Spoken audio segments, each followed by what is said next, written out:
Hello my friends, my name is Artur Rehi and I am an Estonian soldier. Today we're doing something historical. You guys told me that you want history videos. Alright, I'm here to deliver. We're going to watch Navy comparisons of World War II. Who had the biggest navy? Who had the smallest navy? Who had the most special navy? We're gonna find out today. I have a thing, right? I went to my analytics and I discovered something horrible. Look at this photo. Okay, September to October, that's last 28 days, right? I have gained 2,275 subscribers and I have lost 2,104 subscribers. That means over 2,000 people unsubscribed in September, and the same thing happened in August, July, June. I don't know what I have done to offend you guys or what I have done to make you unsubscribe. That's what I've been talking about in my stories and everything, that I'm losing subs really fast. See, I gain 2,300 and I lose 2,100, so I almost gain no subscribers. I don't know what's going on, but my friends, I don't want to offend you. I'm afraid now. I'm afraid of losing all of my subscribers, so from now on, I've never done this, but I'm going to ask you to subscribe because I never do this. So if you like my videos, hit the subscribe button and the bell button. Alright, let's do Patrons really fast and then we'll dive into the history part of this video. Who had the biggest navy of World War II? Patrons, as always, tier 10 and above. We have Stephen Emmond, who pledged actually above tier 10, a true hero in my eyes. Thank you, Stephen. We have David Guidel, a French. Oh my god, this is how I'm offending people. Is this why you unsubscribe? Because I'm making fun of the names? I hope not. Mr. David Guidel, merci for being a Patreon. And finally we have Trevor Hagerman. Mr. Hagerman, thank you for supporting the channel. I'm losing so many subs, so this Patreon is very important to me. This shows that there are people who are actually still believing in this channel, because a lot of people are going away. Please don't go away. Now, let's see who had the biggest navy of World War II. This video will tell you about how the composition, number and ratio of primary ship types that belong to the rival superpowers of World War II changed battleships, cruisers, destroyers, aircraft carriers and submarines. The British Royal Navy had 320... British is supposed to be the biggest. Everybody knows Britain had a huge navy. 28 ships in their service at the point that war broke out. Combat-ready ships grouped into task forces were distributed across the entire world. In the European waters, the Royal Navy was allied with the French Navy, which was the second largest in the world and comprised of 174 ships. The Force de Raid Squadron included the most modern battleships, cruisers and destroyers. Their task was to fight against enemy raiders in the Atlantic Ocean, and the squadron... Wait, so French Navy back at the time was the second biggest in the world, so British was the biggest. Can you believe French Navy being the second biggest, almost the biggest navy in the world, French Navy? I don't want to offend any French people, but wow. Was based in Brest. Another task force was deployed in the Mediterranean Sea. Some ships were also moored at bases on the shores of the Atlantic Ocean, the English Channel in Dakar, and the Indian Ocean. The main adversary of Great Britain and France in the European naval theatre of war until June 1940 was the German Navy, the Kriegsmarine, comprising 103 ships. 103, that's not that big of a number than I would have expected. Does it count U-boats, submarines? I think it does. The yellow boats here, they're supposed to be submarines, I think. They had a lot of those. But yeah, if I think about the British and the French Navy right now, even the British Navy alone could take on the Kriegsmarine. But they have combined forces of almost 300 ships in the European theatre, so they could just annihilate the German Navy, which they did. I've done a video on hunting Bismarck when they took down the biggest and most advanced German destroyer. They annihilated the shit out of that ship. To grow the number of ships in service and enhance them, the shipbuilding industries of the countries that took part in the conflict had shifted to a prolonged workday by the start of the war and worked tirelessly to supply their country's navies with new ships throughout the entire war. The balance of naval forces was also affected by the changing nature of ground warfare. In June 1940, France capitulated and its navy ceased all active combat. The same month, Italy joined the war with its navy. which was primarily based Wait in a minute, what happened to the French Navy? It was a huge navy, the second biggest navy in the world, and they capitulated. So who got control of the navy? What I think is they made their way to Britain and they joined the British Navy. I don't think the Germans took their boats or ships. If they did, the German Navy should be the biggest in the world. But I don't think they did. And now we get Italy joining the German side, so the Axis powers now have the biggest navy in the world combined, I think. Bigger than the British one, doesn't it? Mediterranean Sea and comprised 261 ships. Great Italy has Britain a had lot to of fight ships. against them with their Mediterranean fleet, based in Malta and Egypt, and Holy, with Task Force H that's in not Gibraltar. fair. This task force replaced the French Navy, which had ceased fighting in the war. Their objective was to control the western part of the Mediterranean Sea. By that time, Germany had commenced mass production of submarines to combat the British Navy. In the spring of 1941, the USA approved a Lend-Lease program. To facilitate this, the government organised large-scale construction of transport ships to carry goods to Great Britain. In August 1940, brand new battleship Bismarck joined the Kriegsmarine. Bismarck. The ship set off on her first combat raid against enemy transport communications, together with heavy cruiser Prince Eugen, at the end of May 1941. The British dispatched 65 ships to intercept and destroy her. Battlecruiser Hood was lost during the course of action. During the second half of 1940, Yeah, Bismarck was the biggest, baddest, newest, strongest ship at the time. If you don't take into account the Japanese Yamato. That was even bigger than the Bismarck, I think. But that was on the side of the world, so the British didn't have to fight against it, I think. Bismarck found an unhappy ending, actually. I would have thought a ship that big and badass would take down many more British ships with him if he died, but he didn't. He just sunk. Quite anticlimactic for me, actually. I would have hoped this final big battle when he takes down a lot of ships, but no, I think Bismarck sunk like 2, then went down. So yeah. and for the entirety of 1941, the Royal Navy single-handedly battled against the German and Italian navies across a vast area that stretched from Iceland to the Cape of Good Hope. In June 1941, the USSR joined World War II. In June 22, 1941, the Soviet Navy had 272 ships in service. They have a lot of submarines. Into 4 fleets.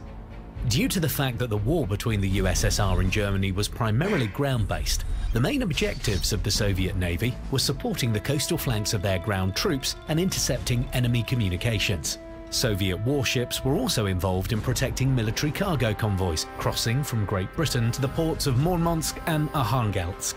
Back at the time, Great Britain and USA were still allied with the Soviet Union, and they actually sent a lot of goods to the Soviet Union. The Soviet Union did a lot of bad things to the Estonian population. Me being Estonian, it's really hard to understand how America and Great Britain actually, at one point in history, sent billions of dollars worth of ammunition, food, equipment to the Soviet Union. Story time. Right, 1944-43, when the Soviets were fighting Germans. 42 actually was a really hard year, and 41. They were fighting Germans. They were not losing, but they were kind of losing, because Germans were on the brink of taking Stalingrad and Moscow. USSR at the time had a lot of shortages on food. USA sent millions of tons of canned food to USSR soldiers. Red Army soldiers ate that canned food sent from America with one shipment for decades. Made in America, made in the USA. You could open those cans 20, 30 years later in the Red Army.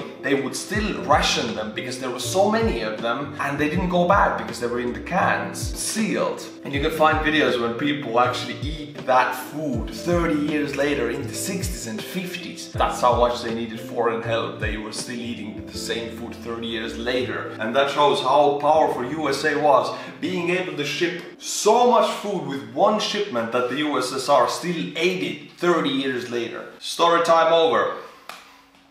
In close cooperation with the Allied navies, at the cost of tangible losses, the Soviet Navy ensured the safety of maritime trade routes and the success of ground operations. In December 1941, the Japanese aviation offensive on the US naval base in Pearl Harbor forced the Americans to join World War II. On December 7, 1941, the Imperial Japanese Navy comprised 238 ships. The US Navy had 300. Look how many destroyers they have. The naval powers are so different. USSR, a lot of submarines, and Nazi Germany, a lot of submarines, but French and British navies didn't have that many submarines, more destroyers. And Japanese Navy has the most destroyers, I think. 45 ships in service at the moment they joined the war. 3 days after the attack on Pearl Harbor, Japanese aviation sent British battleship Prince of Wales. Oh, okay, so I'm sorry I paused this much, but I thought the British Navy is the biggest in the world. Well, it is, but only a little bit bigger than the US Navy. Look at this, 345 ships, 365 ships. 1 more year, maybe 2 more years, and the Americans will surpass British Navy. To the bottom, as well as battlecruiser Repulse in the South China Sea. Great Britain declared war on Japan in response to this. The commencement of warfare in the Pacific Ocean defined the importance of naval aviation. At first, Japan had more aircraft carriers than the USA, 6 versus 3. Right. As soon as May 1942, the first battle involving aircraft carriers took place in the Coral Sea, during which the Japanese sank one of 2 US carriers involved in the battle. However, the losses of the Japanese in the Coral Sea, 1 destroyed aircraft carrier and 1 damaged, stopped them from attacking New Guinea and played a major role in the next battle near Midway Atoll. That battle would determine the tide of the war in the Pacific Ocean. The combatants from the Japanese side were 4 aircraft carriers, 2 battleships, 2 heavy cruisers, 1 light cruiser, 12 destroyers, 248 deck aircraft, and 16 seaplanes. The US forces comprised 3 aircraft carriers, 7 heavy cruisers, 1 light cruiser, 15 destroyers, 16 submarines, 233 deck aircraft, and 127 ground-based airplanes. During the 3-day battle, the Imperial Japanese Navy lost all of their aircraft carriers, 248 airplanes, and a heavy cruiser. The Americans lost aircraft carrier Yorktown, 150 airplanes, and a destroyer. Oh my god, no, this is a strategic and overall victory for the Americans, because they could replenish their aircraft carriers and planes, they could make more. Their industrial might was so much bigger than the Imperial Japan's. And Japanese naval forces lost 4 aircraft carriers, all of the planes and a lot of ships. They cannot make more, because they are already out of fuel. I mean, the whole Imperial Japan was out of fuel. They didn't have big enough oil fields or oil reserves, so they were out of fuel, out of iron. They were not out of manpower, because they had a lot of that. It's really hard to produce anything that is good to fight with, tanks and planes and ships. So this loss, even if the American forces would have lost, I think, 4 aircraft carriers, it still would have been a bigger loss for the Japanese Navy, because they could not make any more. That's how I understand it. But hey, I'm just an infantryman interested in history. You can see my logic here, right? In 1942 was marked in European waters by Allied naval activities focused on protecting convoys in the Northern Atlantic Ocean, including Arctic convoys, fighting along communication lines in the Mediterranean Sea, and landing troops in North Africa. Germany had increased their number of submarines over that period, which allowed them to attack Allied convoys in the Northern Atlantic Ocean successfully. In 1942, German submarines sank 1,245 ships. What? In 1942 alone? 1,240, oh my god. 1,245 ships sunk. Multiply that by the crew number. How many crew is on board of each ship? Which is a lot of people, I think. They killed so many people on the seas. Just 84 submarines were lost.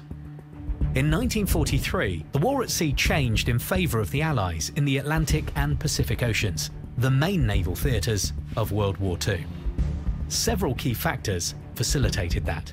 First of all, the colossal industrial machine of the US was mobilised for military needs and reached its full capacity, which provided a massive scale of production. Second, mass implementation and usage of state-of-the-art military and technical equipment in the Navy, such as radar and sonar. Finally, the Allies, and the US in particular, achieved absolute supremacy in the air, thus confirming naval aviation to be the main naval strike force. Until 1943, German High Command was sure that they were destroying Allied ships faster than the Allies were constructing them. That was true. During the initial stages of the Battle for the Atlantic, the efficiency of submarines was very high. A single submarine could destroy 4 ships on average during a single combat raid, and submarine construction rates were quite high in Germany. Germany had 57 submarines by September 1st, 1939, and 1,099 more submarines of various types came into active service for the Kriegsmarine during 1,000 submarines, holy hell! I mean, we know that the U-boats weren't big submarines, they were quite small, the crews were small, but they were really effective. But still 1,000 of those. They could blockade the entire ocean, which they did. The Atlantic Ocean, they destroyed a lot of ships. It's very hard for me to understand how weren't they more powerful than they were, how they lost their supremacy on the Atlantic, if they had so many submarines. In the war. On average, a new submarine entered service every 2 days. At the same time, the construction rates of new transports, primarily in the USA and Canada, had also increased. By 1943, an average of 3 ships were put afloat every day. Convoy protection had been also improved. Special escort and anti-submarine ships were mass-produced in Great Britain, the US and Canada.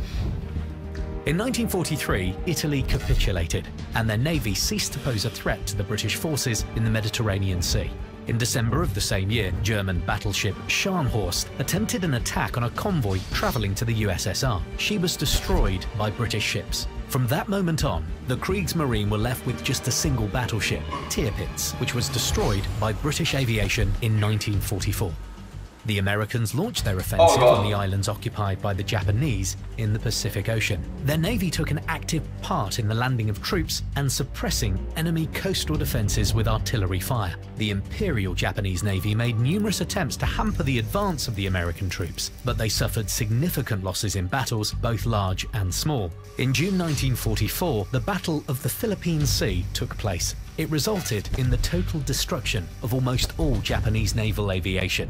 In October of the same year, the Japanese I haven't Navy... reacted to this Battle of the Philippine Sea, what was it? I've never reacted to this. I thought I knew all of the big battles between America and Japan. I'm gonna do that. I have to do that.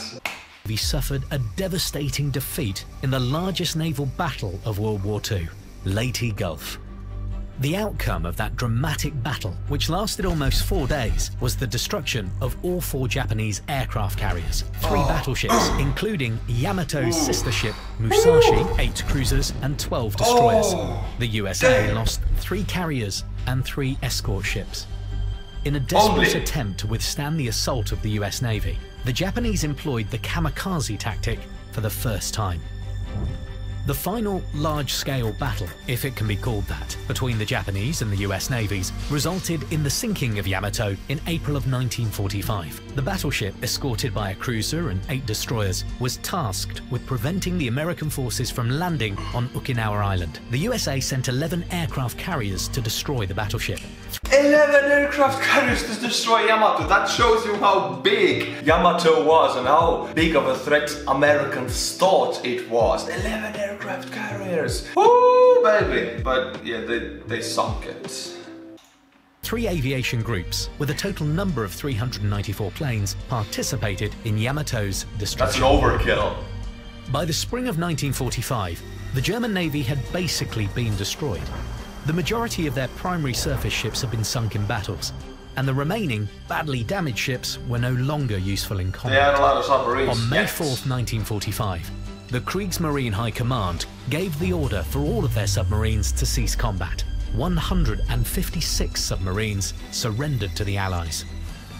World War II ended on September 2nd, 1945, with the Japanese signing the act of capitulation on board US battleship Missouri. Japan had lost almost their entire navy by competing against the USA and Great Britain in terms of the number of ships in service prior to the war and trying to surpass these countries in the quality of their ships. The same happened to Germany and Europe. The dream of becoming a worthy opponent to Britain by outdoing Italy and France turned out to be a complete disaster. The USA became the main naval superpower, while Great Britain preserved their second spot with a great lead over all other contestants. But there was no need to keep such huge navies after the war, so both naval superpowers placed their ships into reserve, sent them to be mothballed or scrapped them for metal due to economic reasons. By contrast, with the first two naval superpowers, the naval forces of the USSR had played only a secondary role during the war, and their numbers hadn't changed a lot. The Soviet Union launched a large-scale program for creating a great navy after the conclusion of the war. Very interesting video to watch, my friends. I like this stuff a lot. Loving the statistics, and also this video is very visually pleasing to watch, so I hope to do these in the future. If you like this style, please don't unsubscribe. Please subscribe and push the bell notification, because my views have gone down, my subscribers have gone down, my revenue has gone down. I feel demoralized a little bit, so please become a patron, subscribe, press the bell button. And as always, until my next video, stay cool, my friends, and bye bye.